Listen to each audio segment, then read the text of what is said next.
तिवारीपुर गांव में दो परिवार रहते थे। मोहन का परिवार बहुत गरीब था, वहीं दूसरी तरफ सोहन का परिवार बहुत अमीर था।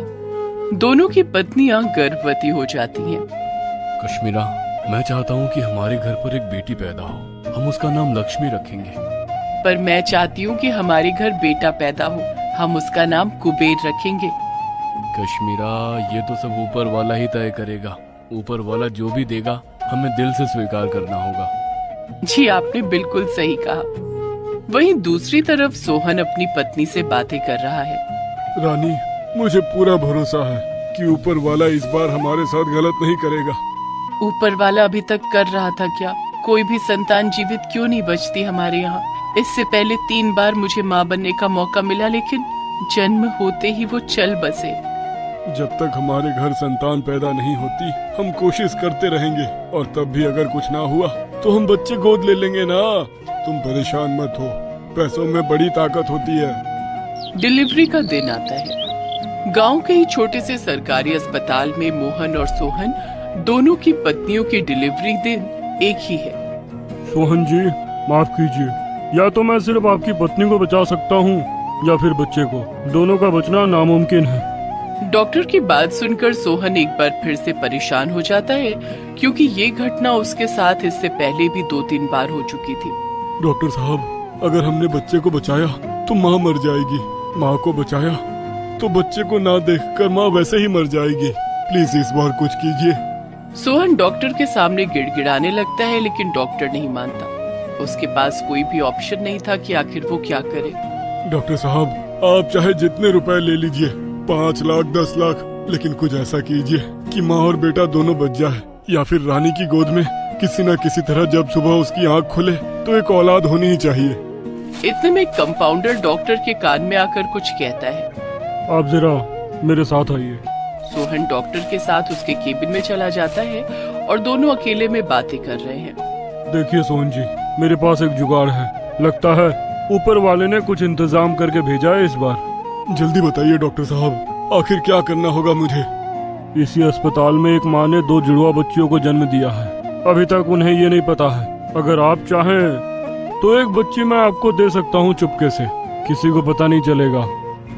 मैं तैयार हूँ डॉक्टर साहब। उस अस्पताल में मोहन और कश्मीरा की 2 जुड़वा बेटी पैदा होती हैं, लेकिन वो डॉक्टर चुपके से एक बेटी को सोहन की पत्नी के वार्ड में सुला देता है।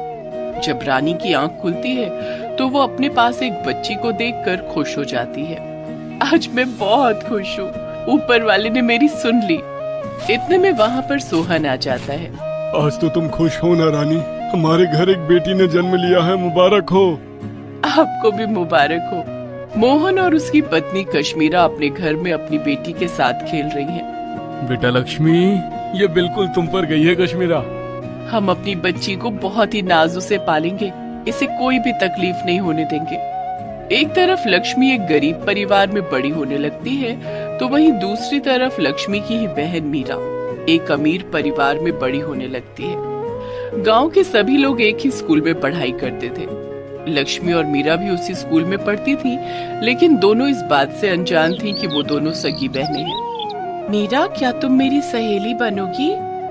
दूर हट मुझसे, तुम्हारी हिम्मत कैसे हुई मुझसे बात करने की? अगर मेरे माँ पापा को पता चल गया कि मैंने तुम जैसी भिखारिन से बात की है तो वो लोग मुझे बहुत डांटेंगे। मैं भिखारिन नहीं हूँ, तुम गलत समझ रही हो। मेरे माँ पापा ने सिखाया है, जितने भी गरीब लोग होते हैं सब भिखारी ही होते हैं। लक्ष्मी से उस स्कूल में कोई भी बात नहीं करता था, क्योंकि वो गरीब घर की लड़की थी।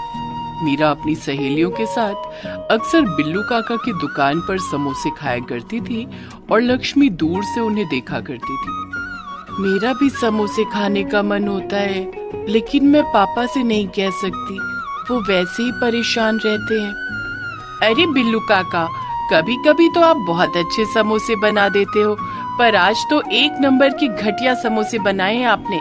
नहीं खाने मुझे, फेंक दो सब लोग। मीरा और उसकी सहेलियां अपने अपने समोसे डस्टबिन में फेंक देती हैं और बिना पैसे दिए वहां से चले जाते हैं। दुकानदार उन्हें पुकारता रहता है, लेकिन वो एक नहीं सुनती। ये लोग तो खाने का इतना अपमान करते हैं, ऐसा बिल्कुल नहीं करना चाहिए। लक्ष्मी दूर से ये सब देख रही थी। चुपके से वो डस्टबिन के पास जाती है और सारे समोसे उठाकर ले आती है और अकेले में खाने लगती है। लेकिन तभी लक्ष्मी की ये हरकत दूर से वो दुकानदार देख लेता है और उसकी आंखों में आंसू आ जाते हैं। ए भगवान, कितना अंतर है इन दोनों में। लक्ष्मी के माता पिता खेतों में काम करके, मजदूरी करके अपनी बेटी को पढ़ा रहे थे। वहीं दूसरी तरफ सोहन की बेटी मीरा बहुत घमंडी हो चुकी थी, जबकि दोनों सगी बहनें हैं, पर इस बात से अभी तक अनजान है। एक दिन स्कूल से छुट्टी होने के बाद मीरा अपनी सहेलियों के साथ लक्ष्मी से बातचीत करने की कोशिश करती है। अरे लक्ष्मी, तुम पैदल ही जाती हो क्या? हाँ, मैं तो रोज अकेले ही पैदल चली जाती हूँ, क्योंकि मुझसे कोई बात ही नहीं करता। आज से तुम भी हमारे ग्रुप में शामिल हो जाओ। आज से हम सब दोस्त हैं। तुम सच कह रही हो? हाँ, मैं सच कह रही हूँ। हम सभी सहेलियाँ स्कूल के पीछे जंगल में अमरूद तोड़कर खाने जा रही हैं। क्या तुम हमारे साथ चलोगी? हाँ, क्यों नहीं, मुझे अमरूद खाना बहुत पसंद है। लक्ष्मी मीरा की सहेलियों के साथ स्कूल से थोड़ी दूर पर किसी जंगल में चली जाती है। मीरा और उसकी सहेलियां अचानक धीरे धीरे चलने लगती हैं और लक्ष्मी बड़ी ही खुशी के साथ उछलते कूदते आगे आगे जंगल में चलती जाती है। अचानक लक्ष्मी किसी दलदल में फंस जाती है। बचाओ बचाओ, मीरा मैं डूब रही हूँ। मीरा और उसकी सहेलियां जोर जोर से हंसने लगती हैं। बड़ा मजा आया। मीरा अपनी सहेलियों के साथ उस जंगल से चली जाती है। उसकी अनजान बहन लक्ष्मी उस दलदल में डूबने लगती है। वहाँ पर उसे बचाने के लिए कोई नहीं है। तभी अचानक पेड़ से एक पीले रंग का सोने का सूट लक्ष्मी के ऊपर ही गिर जाता है। उसे पकड़कर लक्ष्मी दलदल से बाहर आ जाती है। तभी अचानक वो पीले रंग का खूबसूरत सूट बोलने लगता है। आज के बाद तुम्हारी जिंदगी में कोई भी तकलीफ नहीं रहेगी। ये सूट तो बोल रहा है। हाँ लक्ष्मी, मैं ही बोल रहा हूँ। मैं सोने का सूट हूँ। इस सूट में एक पॉकेट है। इससे जितना भी धन निकालती जाओगी कभी कम नहीं पड़ेगा। और जब तक ये सूट तुम्हारे घर में रहेगा तब तक पूरा परिवार संपन्न रहेगा। वो सोने का सूट लेकर सीधा अपने घर चली जाती है और अपने माता पिता को सारी बात बताती है। उसके बाद वो लोग बहुत धनवान हो जाते हैं, अच्छे घर में रहने लगते हैं। आगे हम देखते हैं कि लक्ष्मी अपने माता पिता के साथ कार में बैठकर कहीं जा रही थी। तभी मीरा की नजर उस पर पड़ जाती है। ये तो लक्ष्मी है। लक्ष्मी, लक्ष्मी। मीरा जोर जोर से लक्ष्मी को पुकारती है। उसकी आवाज सुनकर लक्ष्मी के पिता अपनी कार रोक देते हैं। मीरा उसके पास आ जाती है।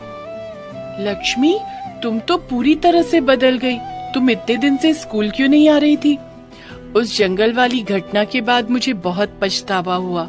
मैं दोबारा वापस आई थी लेकिन तुम मिली ही नहीं। मैं तुमसे माफी मांगना चाहती हूँ। मेरे पापा ने दूसरे स्कूल में मेरा एडमिशन करवा दिया था, इसलिए मैं अब उस स्कूल में नहीं आती हूँ। और तुम मुझसे माफी मत मांगो। बच्चे तो ऐसी हरकतें किया ही करते हैं, उसमें बुरा मानने वाली क्या बात है? किस बात की माफी मांग रही हो बेटा? अरे कुछ नहीं पापा, हम लोग खेल रहे थे। मीरा ने उस खेल में बेईमानी कर ली थी, उसी की माफी मांग रही है और कुछ नहीं। इतने में वहाँ पर मीरा के पिताजी भी आ जाते हैं। उनकी हालत अब पहले से बहुत खराब हो चुकी थी। उनका सारा धंधा चौपट हो चुका था, इस वजह से अब वो लोग गरीब हो चुके हैं। मीरा, यहाँ क्या कर रही हो? पापा, ये मेरी सहेली है लक्ष्मी और ये उनके माता पिता। क्या मैं आप लोगों से कुछ बात कर सकता हूँ? हाँ, क्यों नहीं भाई साहब।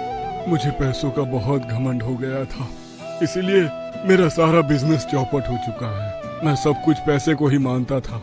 एक बात मैं आपको बताना चाहूँगा, वरना मेरे अंदर वो एक बोझ सा हमेशा बनकर रहेगा। आखिर ऐसी क्या बात है जो आप मुझे बताना चाहते हैं?